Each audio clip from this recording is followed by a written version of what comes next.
Welcome back sa aking YouTube channel, Jeremy's TV Manila. Like, share, and subscribe. Anyway, wala na pong ito, libre lang. Tulong mo na lang din sa kapwa mo. Alright? Thank you very much po. So, ang topic natin ngayon for today's reflection o ang mabuting balita sa araw na ito. Ngayon, panahon natin dito sa Pilipinas, panahon ng election. So, alam naman po natin, no, kapag election, marami po ang magagandang nangangako. Pangako dito, pangako doon, pero madalas maraming napapako. Pero yung iba naman, binoboto rin, no? Kahit na hindi na tinutupad ang kanilang pinangako ng kanilang mga politician. Pero hindi po tayo nakafocus dyan. Alam niyo naman na pang-reflection to, no? Bagamat Iskonian vlogger tayo. Ang focus natin ay ang pangako ng Diyos. Sabi sa Josue chapter 21 verse 45. Ibinigay nga ni Yahweh sa bayang Israel ang lahat ng lupaing ipinangako niya sa kanilang mga ninuno. Kaya't nang masakop na nila ang buong lupain, doon na sila nanirahan. Binigyan sila ni Yahweh ng kapayapaan at buong lupain ayon sa pinangako niya sa kanilang mga ninuno. Sabi po, no, malinaw, no, yung pangako ng Diyos sa Israel hindi lang para sa Israel. Yung lupa para sa kanila. Pero yung pangako naman na pinagkaloob sa atin na magkakaroon tayo ng buhay na walang hanggan, na iligtas tayo sa kamatayan, ay sa pamamagitan ng ating Panginoong Yesus. Kaya ang Diyos ng Israel, Diyos ng Isaac, Diyos ni Jacob, ay Diyos din po nating lahat. Di ba?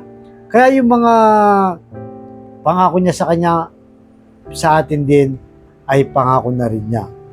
So, alam naman po natin, no, ang ating Panginoong Yesus, siya yung nagligtas sa atin. So, unang-una, lahat po ng pinangako ng Diyos ay natupad. So, ibig sabihin, lahat ng lumabas, no, sa kanyang bibig ay talaga pong nangyayari. At walang duda yan, no? Walang duda yan. Kaya kung ikaw, no, sa pamilya mo, meron kang hinihingi, no, na financial, na maging masagana na, no? Hindi na masyadong gipitin. Ganon din sa pamilya, na medyo maraming problema, nagkakagulo, at ganon din sa karamdaman. So, panghawakan nyo po. Panghawakan nyo yung pangako ng Diyos na kung saan, di ba, alam naman po natin na powerful siya sa lahat ng bagay. At hindi lang powerful, siyempre, isa siyang loving God o mapagmahal na Ama. Kaya huwag po kayong magdalawang isip, no? Lahat ng mga dinadalangin nyo, lahat ng mga hinihiling nyo, lahat ng problema ay ipagkatiwala po sa ating Diyos. Bakit? Dahil siya ay may perfect time. No, yung kanyang time ay hindi po delay at hindi rin advance. Kumbaga, sakto lang. Pag dumating siya sa oras ng pangangailangan, sakto po siya sa mga problema mong gustong masolusyonan, ay nandyan siya.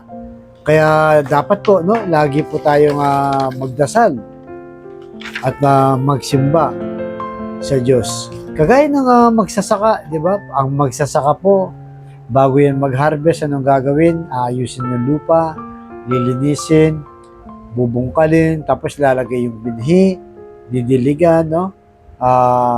Maglalagay ng mga anti-insect na mga pataba, lason sa mga insekto para mamunga po. Kaya pagdating naman, no, ng harvest time, ay nai-enjoy nila yung kanilang inani dahil sa kanilang pagpapagal at siyempre sa pagtitiwala sa Diyos. At ang panghuli ay ang faithfulness, no? Huwag po tayong matakot sa ating future. Alam naman natin, lahat po tayo ay nangangarap ng magandang future. Subalit hindi naman lahat po ay natutupad at hindi nangyayari. Pero kung tayo ay magkaroon ng tiwala, pagkatiwala natin o ialay natin ang ating future sa Diyos, Importante ay gawin lang po natin kung ano ang part natin. Kasi pag sariling diskarte mo lang yan, di ba? Hindi ko na kailangan si Lord.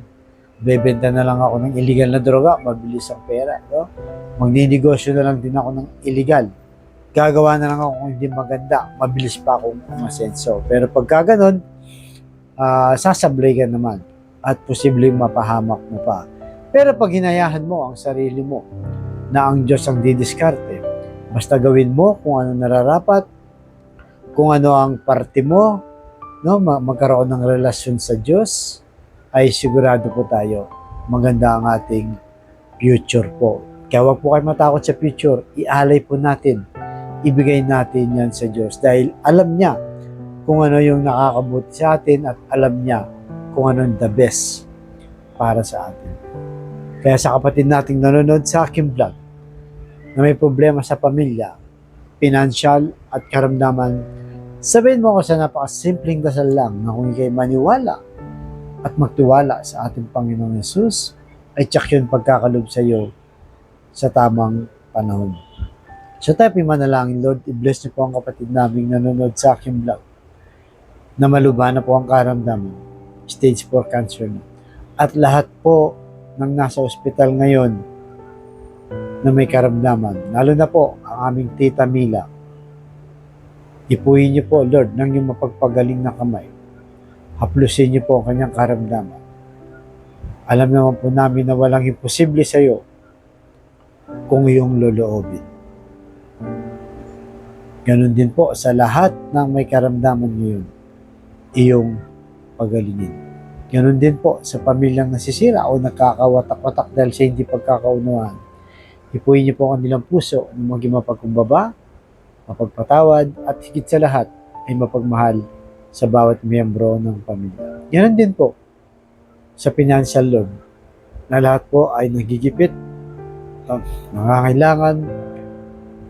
I-bless niyo po ang aming hanap buhay para sa aming pamilya, lalo na po yung mga kapatid naming walang-wala talaga. Ultimo, pambili ng 1 kilo lang ng bigas, ulam, pinoproblema pa kung paano nila ito may raraos. Gabayin niyo po sila, Lord.